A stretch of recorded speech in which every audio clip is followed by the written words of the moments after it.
Hello, everyone. Welcome to episode number 76 of Chatting with Anthony. In today's episode, I'm going to ask, when does running from the problem work? Now, if you were to ask me this before I even really planned this out, I probably would have said never. Like, why would you run from it? You gotta face it head on. But, I don't really, the more I thought about it, the more I realized I don't agree with that. I'm gonna start by saying God allows problems in our lives to give us an opportunity to grow, right? Nothing evil can come from God, but everything goes through God's hands. If you read the story of Job in the Bible, everything that happened to him, God allowed it.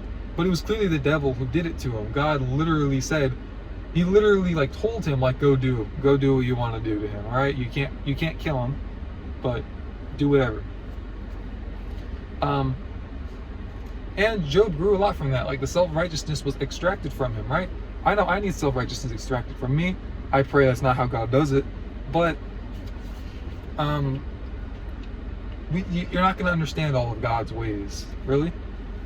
And that's why you got to pray. That's why you got to pray and talk to Him about stuff. But when it comes to our problems, I would say that they all stem from actions. But it's a matter of whose actions. It could be our actions. It could be another person's actions. It could be God's actions. And I actually didn't write down, I'll throw in there. It could be the devil's actions, the adversary, if you will. A biblical example that I've seen a lot in the Old Testament is you would run from the problem when it's not reasonable for you or your crew to solve it in that moment, right? If you were one of the women and you have a child with you, and all the men are getting slaughtered in the battle, and you just watch them keep dwindling down, and almost none of the other guys from the other side are going down. You probably shouldn't just stand there with a sword I can do this. No, run from the problem, right? So that's basically where I'm coming from. If that doesn't mean oh my gosh, my dresser's so dirty, I can't deal with it right now, I'm tired. No, just you take stuff off, you wipe it down, you sanitize it, you let it dry, you put it back on, right? You can do that for the most part. I'm not saying under any circumstances you can do that, but right, it's reasonable under most circumstances to do that. So so if anything, I would argue that you learn how to the boundaries by trying to take on too much, right? By going too far and seeing how much you can achieve. But that doesn't mean use that template forever, because you should be improving on all your skills as life goes on. So something 5 years ago that happened, if you're in the exact same situation today, you I wouldn't say probably, there's a good chance you'll be able to handle it. But how would you know unless you try? When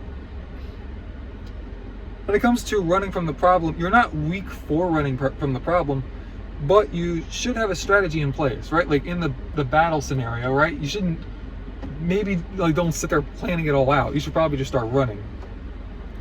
But you should come up with some kind of strategy, right? Regroup, kind of I'll use the sports analogy, right? You're down by 10, there's 5 minutes left in the half. Your team is struggling, right? You decide, when I say 10, I didn't mean football, I'm talking about basketball. And you say, guys, let's try to get it to 5, or let's try to get it to 6 by the time halftime comes around, right?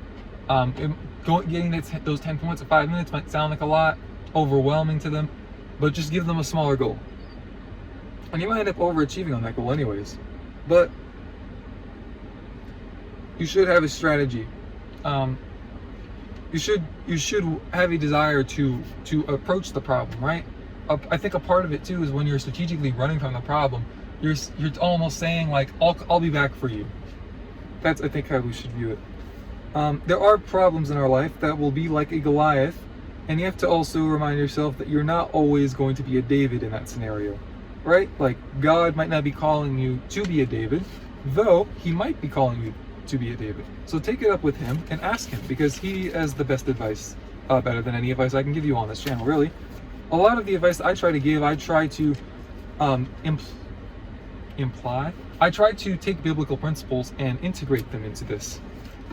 And it's tough sometimes, because I pray that I'm not taking the verses out of context and misleading people. Because at the end of the day, all that we can really try and do is interpret, learn from others, and move forward. Learn from others in terms of like what the word says and what it means, and then move forward and try to pass that on to others. But again, you're not gonna know like it didn't make sense for David to take on Goliath, but he trusted the Lord and he did it. And I know there have been problems in my life where I didn't think I could solve them, and I know that I finally approached it in the manner that I thought God was telling me to. It didn't make sense, and praise the Lord, it worked out. And so that's why I say, please talk to him about it. He's more than willing to conversate with you, even though you're like merely a cockroach to him. He loves you. I don't know how else to really say it other than the love is unfathomable, really. And I would say also seek wise counsel from others, because God speaks through them too, right? Again, wise counsel, but don't